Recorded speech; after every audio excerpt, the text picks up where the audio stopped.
Right, hello again, first graders. Now we are on lesson 26, which is page 51. Look at your page number, make sure you got page 51. All right, up there at the top of the page is our special sounds. Say these with me, ready? Oi and coin, O-I, oi, oi, oi. Move over to the next one. Oi and boy, O-Y, oi, oi, oi. Look at your bear claw there. OI usually comes in the middle of a word. OY usually comes at the end of a word. So very important key, knowing when to use OI or OY. Number 1 says, write OI or OY to finish the sentence. Well, let's go through here quickly and put these OIs or OYs correct. In the first one there, the blanks are in the middle of the word, right? So that's going to be O-I. Moving across, the blanks are at the end, so that's going to be O-Y. Moving over to the next one, we have them in the middle, so we're going to put what? O-I. Moving over to the last one, moist. O-I goes in the middle. O-I goes in the middle. The next row, we have Troy. We need what at the end? That's right, O-Y. Moving over to noise. It's going to be O-I in the middle of the word. Right, moving over to the next one, joy. It's going to be what at the end? O-Y, yes, joy, O-Y. And then the last one, boil, B-oil, O-I in the middle. That's right. I know you had the right answer. Look at number 2. Read each sentence. Draw 3 lines under the letters that should be capitalized. You've done that before. We know that all sentences begin with a capital letter. Place a period or a question mark at the end of each sentence. Remember, we put a period at the end of a declarative sentence, which is a telling sentence. We put a question mark at the end of an asking sentence, which is a interrogative. Got those in big words we have to remember there. All right, so look down, move your finger down. A beaver is a pond animal. What word are we going to underline, or what letter are we going to underline 3 times? The A at the beginning. And what are we going to put at the end? A period. Moving down to the next one. Did you know? Sounds like a what? Did you know that some beavers weigh 60 pounds? Did you know? So what letter are we going to underline 3 times? That's right, the D in did. And what are we going to end this sentence with? A question mark, because this is a question. Did you know? That's a question. All right, moving down to the next one. How long is a beaver's tail? All right, we're going to underline the H 3 times. That's right. And we're going to put a question mark at the end because this is a question. How long is a beaver's tail? Well, I have no idea. Moving down to the next one. An adult beaver's tail is 8 to 12 inches long. Well, there you go. There's the answer.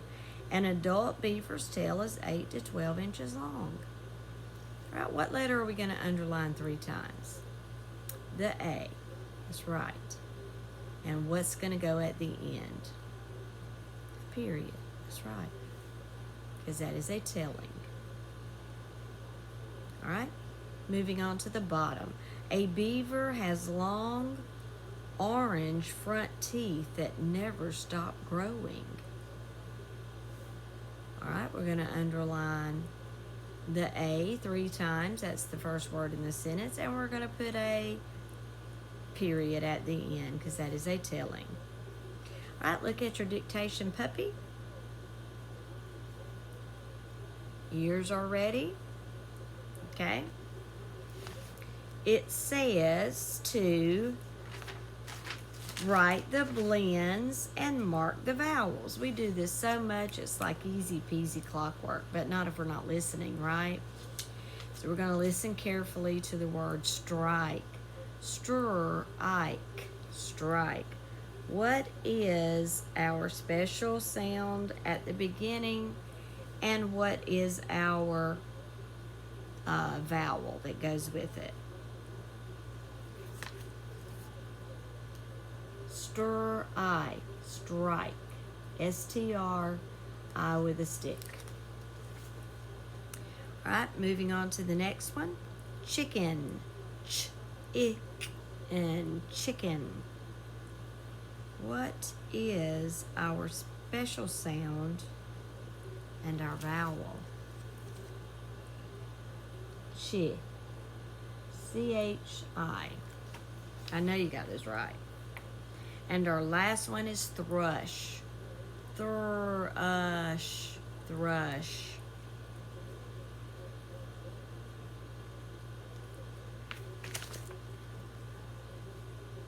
Thrush. I know you got that right. All right. In the last box down there, our other exercise is to write the whole word. All right. So this is testing our spelling skills. One rule we got to remember is our CK rule. CK is followed by a short vowel. When you hear a short vowel sound and you hear a k, you know you got to spell that with a CK. All right? So let's try the first one. Click.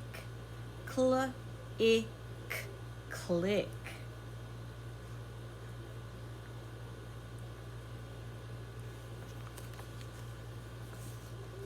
I hope you have cl-ick. Click. Short vowel, CK. All right, our next one is drive. Drive. Drive.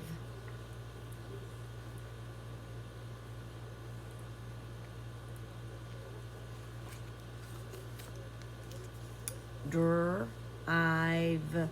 We have a long vowel, so we have to have a silent letter. Drive.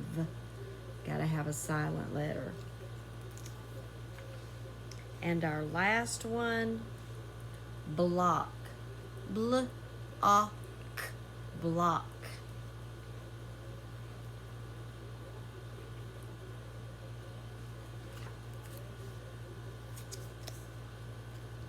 Block. Again, short vowel. We got to have CK. Block. All right. Good job. Turn your paper over to the back. Answer the riddles. Color the letters to spell the word and then write the word. And we're not going to color the letters. You can just circle them, okay? I fly high in the sky.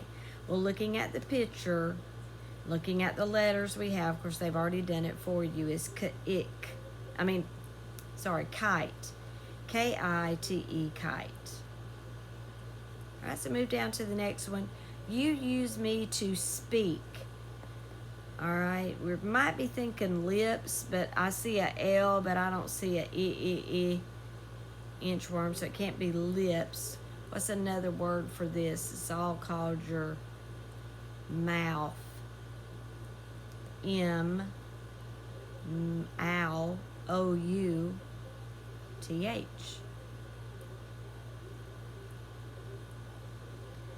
Go down to the next one. I am part of the sky.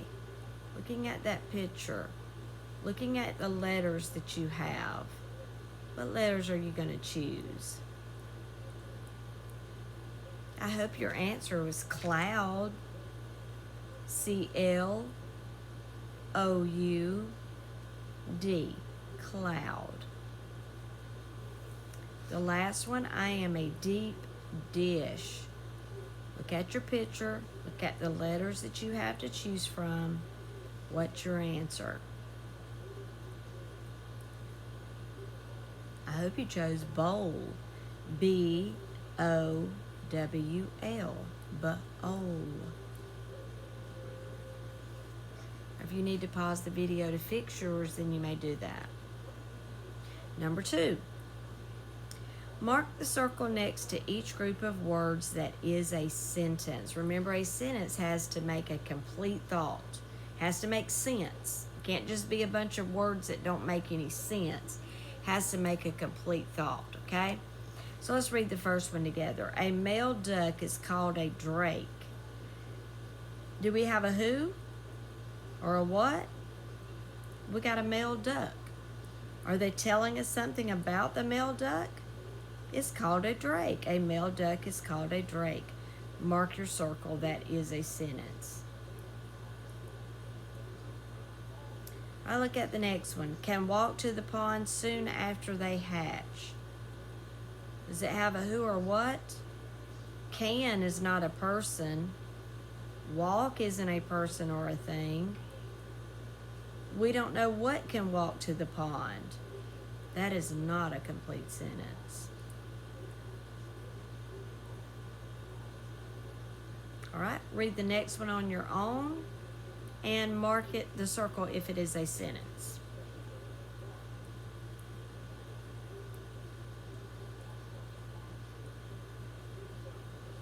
All right, you should not have marked that one as a sentence because waterproof feathers, that is a thing, but it's not telling us what's happening to keep dry. It doesn't tell us what's happening there. All right, read the next one on your own and mark the circle if it makes a complete thought.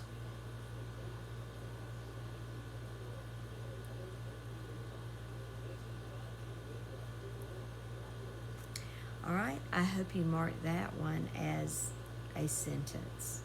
Mark that circle. A group of ducks is sometimes called a team. We have a who or what. It's a group of ducks. And what are they doing? They're called a team, sometimes called a team. All right, read the last one by yourself.